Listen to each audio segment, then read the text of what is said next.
السلام علیکم ناظرین، ایک نئے ولاگ کے ساتھ آپ کی خدمت میں حاضر ہیں۔ ناظرین، آج ایک بڑی خبر آئی ہے۔ جسٹس مظاہر علی اکبر نقوی نے ایک بڑا ہی دھواں دھار قسم کا جواب دیا ہے سپریم جوڈیشل کونسل کو۔ ایک آئینی درخواست انہوں نے سپریم کورٹ آف پاکستان میں دوبارہ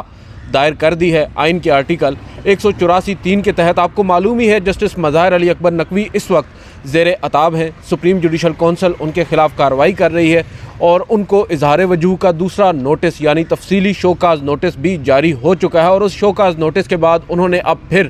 سپریم کورٹ آف پاکستان سے رجوع کرنے کا فیصلہ کیا ہے۔ آج انہوں نے خواجہ حارث کی وساطت سے ان کے توسط سے ایک درخواست سپریم کورٹ میں دوبارہ دائر کی ہے۔ اس سے قبل بھی انہوں نے سپریم جوڈیشل کونسل کی کارروائی کو چیلنج کیا تھا، مگر ان کی درخواست کو نمبر تک نہیں لگایا گیا۔ سماعت کے لیے مقرر کرنا تو دور کی بات ہے۔ اب جو کہ دوسرا اظہار وجوہ کا نوٹس ان کو جاری ہوا سپریم جوڈیشل کونسل کی جانب سے، اس کے بعد انہوں نے ایک نئی آئینی درخواست سپریم کورٹ آف پاکستان میں دائر کی ہے، اور اس میں اب انہوں نے دوسرا شوکاز نوٹس چیلنج کیا ہے۔ پہلے آپ کو تھوڑے سے اس کے کانٹینٹس بتا دیتے ہیں۔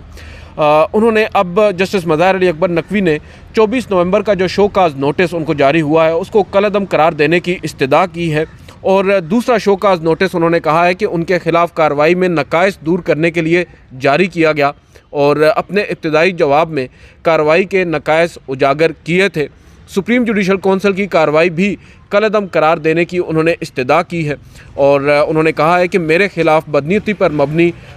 جو مہم ہے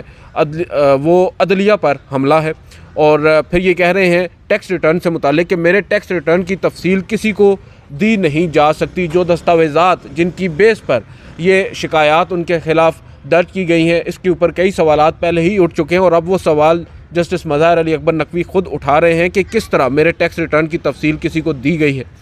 پھر وہ یہ کہہ رہے ہیں کہ غیر قانونی طور پر حاصل ریکارڈ قابل قبول شہادت نہیں، اور جسٹس مظاہر علی اکبر نقوی نے اب ایک اور جو پتہ کھیلا ہے وہ یہ کھیلا ہے کہ انہوں نے استدعا کی ہے کہ ان کا یہ جو کیس ہے، جو یہ آئینی درخواست ہے، اس پر سماعت اوپن کورٹ میں یعنی پبلک ہیئرنگ ہونی چاہیے، کھلی عدالت میں سماعت ہونی چاہیے، ان کیمرہ نہیں ہونی چاہیے۔ اور پھر انہوں نے موقف اپنایا کہ سپریم جوڈیشل کونسل نے ابھی تک جو ان کی جانب سے جسٹس مظاہر علی اکبر نقوی کی جانب سے لگائے گئے اعتراضات تھے، اٹھائے گئے اعتراضات تھے جسٹس قاضی فائز عیسیٰ، جسٹس سردار طارق مسعود، جسٹس نعیم افغان پر، ان پر بھی ابھی تک فیصلہ نہیں کیا، اور دوسرا شوکاز نوٹس جاری کرنے سے پہلے سپریم جوڈیشل کونسل پر اٹھائے گئے اعتراضات کا فیصلہ کرنا ضروری تھا۔ اس کے بعد جسٹس مظاہر علی اکبر نقوی مزید یہ کہتے ہیں کہ سپریم جوڈیشل کونسل کی جو کارروائی ہے وہ دائرہ اختیار سے تجاوز قرار دیتے ہوئے ختم کی جائے، یعنی سپریم جوڈیشل کونسل کا دائرہ اختیار ہی نہیں بنتا، جس معاملے کو وہ پروسیڈ کر رہی ہے، جس معاملے پر اس کو سننے کا اس کا اختیار بنتا نہیں ہے، لہٰذا اس کو دائرہ اختیار سے تجاوز قرار دیا جائے اور اس کو ختم کیا جائے، اور سپریم جوڈیشل کونسل کے پاس متعلقہ معاملے کی سماعت کا اختیار ہی نہیں ہے، اور سپریم جوڈیشل کونسل کی کارروائی درخواست گزار کے بنیادی حقوق کے خلاف ہے۔ عدلیہ کی آزادی سے متعلق سپریم کورٹ کے کئی فیصلے موجود ہیں، اور درخواست میں جسٹس مظاہر علی اکبر نقوی نے وفاقی حکومت کو، صدر مملکت کو اور سپریم جوڈیشل کونسل کو فریق بنایا ہے۔ مگر دلچسپ بات یہ ہے، جو کہ میرے لیے کافی زیادہ آپ کہہ سکتے ہیں کہ دلچسپ ہے، کہ انہوں نے آج ان تمام باتوں کو ایڈریس کیا ہے جو ہم اپنی کئی ویڈیوز میں بھی کر چکے ہیں کہ کیوں کر وہ ان کو ایڈریس نہیں کر رہے۔ یہاں پر اب جسٹس مظاہر علی اکبر نقوی نے بتایا ہے کہ 16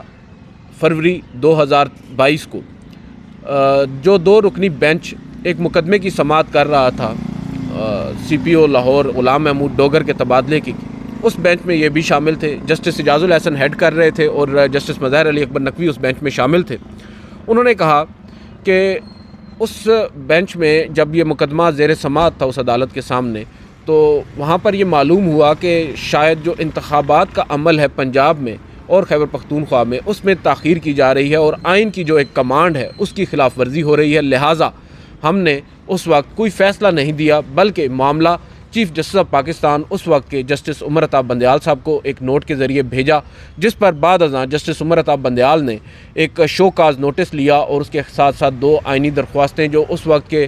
پنجاب اور خیبر پختونخوا کی اسمبلیوں کے سیکٹریز ہیں ان کی تھیں، ان کو بھی مقرر کیا۔ چیف جسٹس نے ایک 9 رکنی لارجر بینچ بنایا اور اس 9 رکنی لارجر بینچ میں جسٹس مظاہر علی اکبر نقوی کو بھی شامل کیا گیا۔ اب یہ میں وہ باتیں بتا رہا ہوں جو جسٹس مظاہر علی اکبر نقوی نے خود یہاں پر بتائی ہیں۔ پھر وہ یہ کہہ رہے ہیں کہ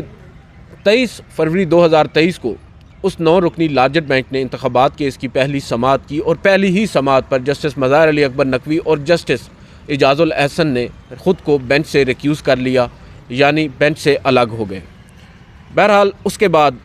1 مارچ 2023 کو باقی ماندہ جو بینچ ہے ان کے ریکیوزل کے بعد اس نے ایک فیصلہ سنایا، اس میٹر کو ڈیسائیڈ کر دیا۔ پھر یہاں پر جسٹس مظاہر علی اکبر نقوی جسٹس قاضی فائز عیسیٰ پر آتے ہیں، کہتے ہیں کہ آئینی مدت میں انتخابات پر حال ہی میں چیف جسٹس قاضی فائز عیسیٰ نے 3/11/2023 یعنی 3 نومبر 2023 کو اپنے فیصلے میں آئینی مدت کے اندر انتخابات کرانے پر زور دیا ہے، اور پھر جسٹس اطہر من اللہ کے اس اضافی نوٹ کا بھی وہ حوالہ دے رہے ہیں جس میں وہ یہ کہہ رہے ہیں کہ جسٹس اطہر من اللہ بھی اپنے اضافی نوٹ میں یہ کہہ چکے ہیں کہ جو انتخابات میں تاخیر ہے اس سے جو شہری ہیں، جو پاکستان کے شہری ہیں، ان کو ان کے بنیادی حقوق ان کے ڈپرائیو کیا گیا ان سے، اور دوسری جانب وہ یہ کہہ رہے ہیں کہ deprived citizens of their most valuable and constitutional right, جو ان کا سب سے قیمتی اور آئینی ایک حق ہے اس سے انہیں محروم کیا گیا ہے۔ اور پھر جسٹس اطہر من اللہ نے یہ بھی اپنے اس نوٹ میں کہا ہے کہ کانسٹیٹیوشن آلسو سٹوڈ ویشیٹڈ، یعنی آئین کو بھی پامال کیا گیا ہے۔ اور اس کے بعد جسٹس مظاہر علی اکبر نقوی یہ کہتے ہیں، اور یہ بڑا انٹرسٹنگ ہے، کہتے ہیں کہ یہ ایک کامن نالج ہے، عام فہم یہ بات ہے کہ پی ڈی ایم کی اس وقت کی حکومت جس کو ہیڈ کر رہے تھے وزیر اعظم شہباز شریف صاحب، وہ کین تھی، وہ چاہتی تھی کہ پنجاب اور خیبر پختونخوا میں انتخابات تاخیر سے ہوں، اور اس نے اس ضمن میں وہ سب کچھ کیا جس سے انتخابات میں تاخیر ہو سکتی تھی۔ اور اس کے بعد وہ یہ کہتے ہیں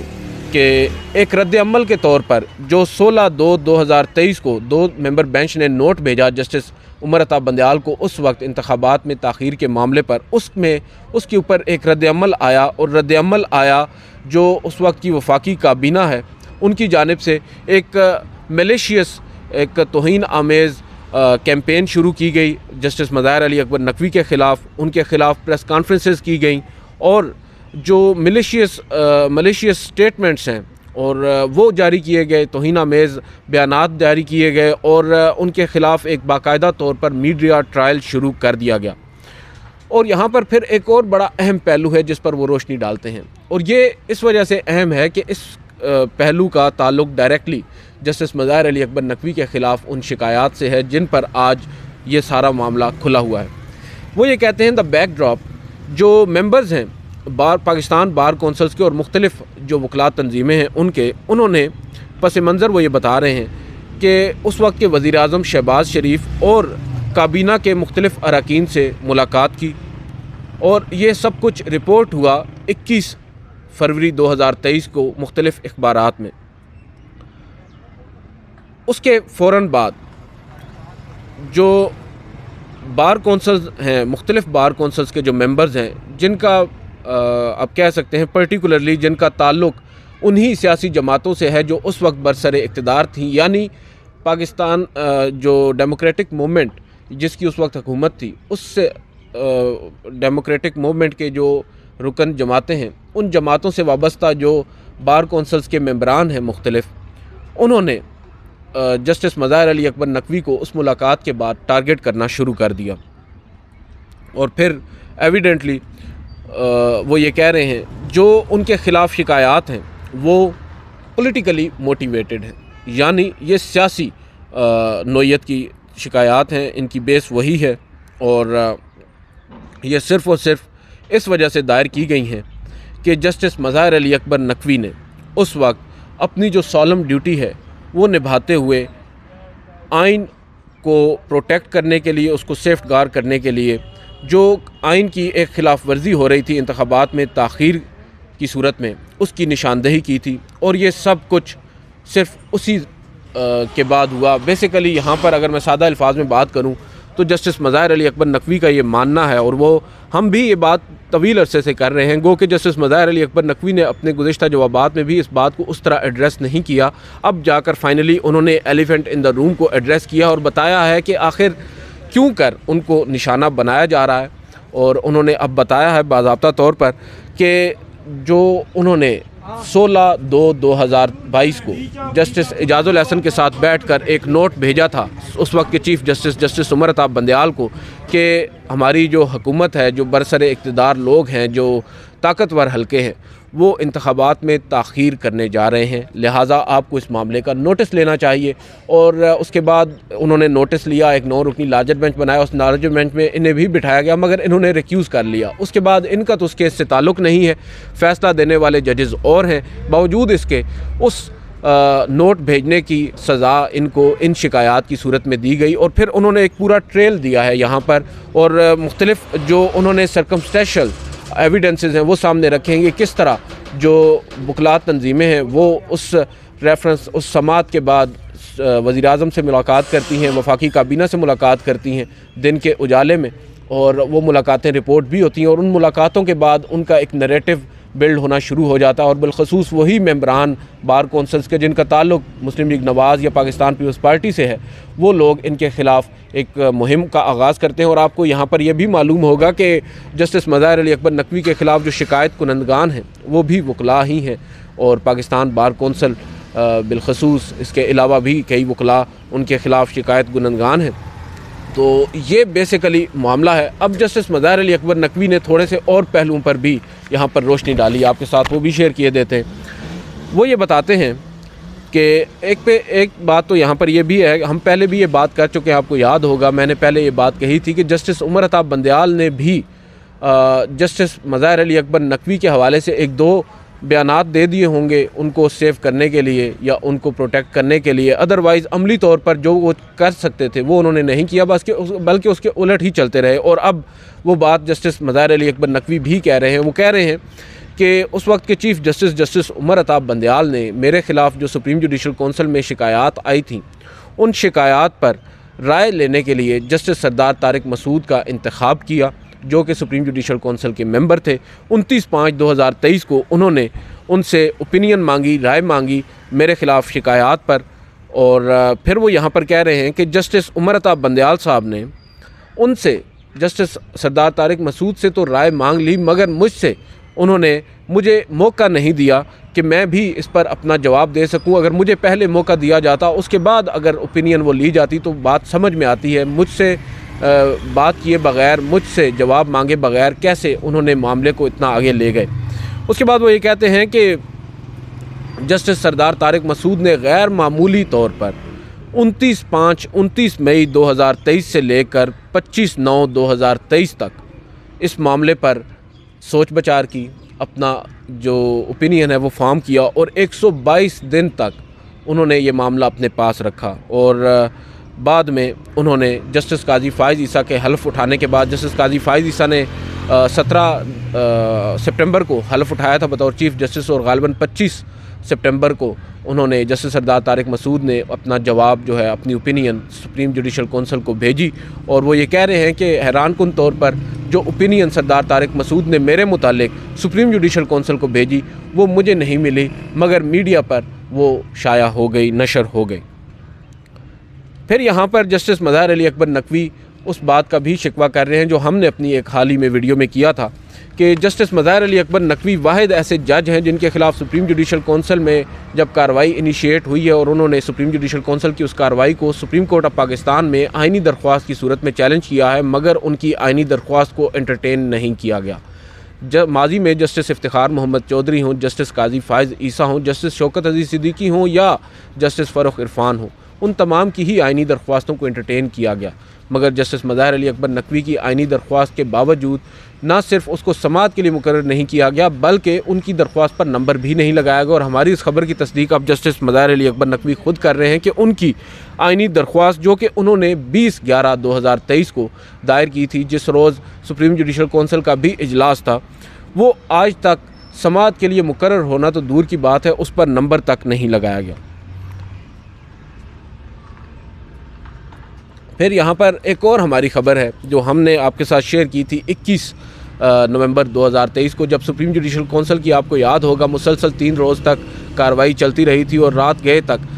یہ کارروائی چلتی رہتی تھی، اور ہمیں بالخصوص میڈیا کو بھی روک دیا گیا تھا، مختلف شرکاء کو، کہ میڈیا کے ساتھ انہوں نے کوئی بات شیئر نہیں کرنی۔ بڑی مشکل سے کچھ خبریں ہم لے کر آئے آپ کے سامنے۔ ہم نے آپ کو بتایا تھا کہ کس طرح جسٹس مظاہر علی اکبر نقوی کو دوران کارروائی خاموش رہنے کا مشورہ دیا گیا، اور چیف جسٹس قاضی فائز عیسیٰ نے ان کو اور ان کے وکیل کو کہا کہ آپ صرف اور صرف ایز این آبزرور اس کارروائی کا حصہ بن سکتے ہیں، آپ بول نہیں سکتے۔ اور یہاں پر اب جسٹس مظاہر علی اکبر نقوی نے بھی وہ بات کہی ہے۔ انہوں نے کہا ہے کہ مجھے 21/11/2023 کو جب سپریم جوڈیشل کونسل کی کارروائی چل رہی تھی، مجھے اس وقت خاموش رہنے کا کہہ دیا گیا، اور بہرحال بعد میں انہوں نے کہا کہ جو 22 تاریخ کو اجلاس ہوا ہے اس اجلاس میں مجھے شرکت کی دعوت نہیں دی گئی۔ اب ناظرین، یہ ہے وہ آئینی درخواست جو جسٹس مظاہر علی اکبر نقوی نے اب سپریم کورٹ آف پاکستان میں دائر کر دی ہے، اور پہلے یہ ایک تاثر تھا کہ شاید جو ان کی درخواست ہے وہ پری میچور ہے، کیونکہ اس کے بعد ایک نیا شوکاز نوٹس ان کو جاری ہو چکا ہے۔ شاید اس وجہ سے ان کی درخواست کو انٹرٹین نہیں کیا گیا، نمبر نہیں لگایا گیا اور اس کو سماعت کے لیے مقرر نہیں کیا گیا۔ اب تو وہ بھی رکاوٹ دور ہو چکی ہے۔ اب باضابطہ طور پر جسٹس مظاہر علی اکبر نقوی نے ایک اور آئینی درخواست دائر کی ہے، اور انہوں نے اپنی آئینی درخواست جو پہلے دائر کی تھی نہ اس کو ودرا کیا ہے نہ اس کو امینڈ کیا ہے۔ دیٹ سٹل ایگزسٹ، اور وہ خود بتا رہے ہیں کہ میری وہ درخواست اپنی جگہ پر قائم ہے، اور یہ جو درخواست ہے اس میں میں وہ گراؤنڈز لے رہا ہوں میں نے پہلی درخواست میں نہیں لیے تھے۔ لہٰذا اب 2 آئینی درخواستیں ان کی عدالت کے سامنے آ چکی ہیں۔ اب چیف جسٹس قاضی فائز عیسیٰ کا امتحان ہے۔ امتحان تو نہیں ہے، بالکل سمپل سی بات ہے، ایک فیکٹ ہے اور ایک روایت ہے کہ جب سپریم جوڈیشل کونسل کی کارروائی کوئی ایک فاضل جج چیلنج کرتا ہے سپریم کورٹ میں، تو اس کو درخواست سماعت کے لیے مقرر کی جاتی ہے۔ اور سب سے اہم بات یہ ہے کہ اب جسٹس مظاہر علی اکبر نقوی بھی جو ہیں وہ بھی کھل کر سامنے آ چکے ہیں۔ ایک تو انہوں نے تمام ان پہلوؤں کا یہاں پر جائزہ لیا ہے جو بیسک محرکات ہیں ان کے خلاف ان شکایات کو دائر کرنے کے پیچھے، اور دوسرا انہوں نے اب اس تمام تر کارروائی کو پبلک کرنے کا کہہ دیا ہے۔ یعنی وہ یہ کہہ رہے ہیں کہ میری درخواست پر جو سماعت ہوگی اس کو اوپن کورٹ میں کیا جائے۔ اس سے قبل یہاں پر بہت سی کیا سرائیاں ہو رہی تھیں، لوگ کہہ رہے تھے شاید جسٹس مظاہر علی اکبر نقوی مستعفی ہو رہے ہیں۔ ہم نے آپ کو پہلے بھی کہا تھا کہ ہماری اطلاعات کے مطابق ایسی بات نہیں ہے۔ دوسرا، جسٹس مظاہر علی اکبر نقوی کے حوالے سے یہ تاثر تھا کہ شاید ان کے دل میں چور ہے اور وہ ان تمام تر چیزوں کو ان کیمرہ رکھنا چاہتے ہیں، منظر عام پر نہیں لانا چاہتے، تبھی وہ اصرار کر رہے ہیں سپریم جوڈیشل کونسل کو کہ وہ چیزیں پبلک نہ کریں۔ مگر اب جسٹس مظاہر علی اکبر نقوی نے ان کو بھی غلط ثابت کر دیا ہے اور کہہ دیا ہے کہ میرے خلاف جو بھی معاملات ہیں ان کے اوپر سماعت اوپن کورٹ میں ہونی چاہیے۔ تو اس سے اب ایک مرتبہ پھر بظاہر نظر آ رہا ہے کہ جسٹس مظاہر علی اکبر نقوی اپنی خاصی تیاری کے ساتھ آ رہے ہیں۔ لیگل ٹیم تو ان کی ماشاءاللہ پہلے ہی بڑی تیار ہے، بڑی سینئر وکیل ہیں ان کے۔ اب دیکھتے ہیں یہ معاملہ آگے کس طرح چلتا ہے، مگر کھیل جو ہے میری نظر میں اب شروع ہوا ہے۔ آگے دیکھتے ہیں ہوتا ہے کیا۔ آج کی اس ویڈیو سے اتنا ہی، اجازت دیجیے، اللہ حافظ۔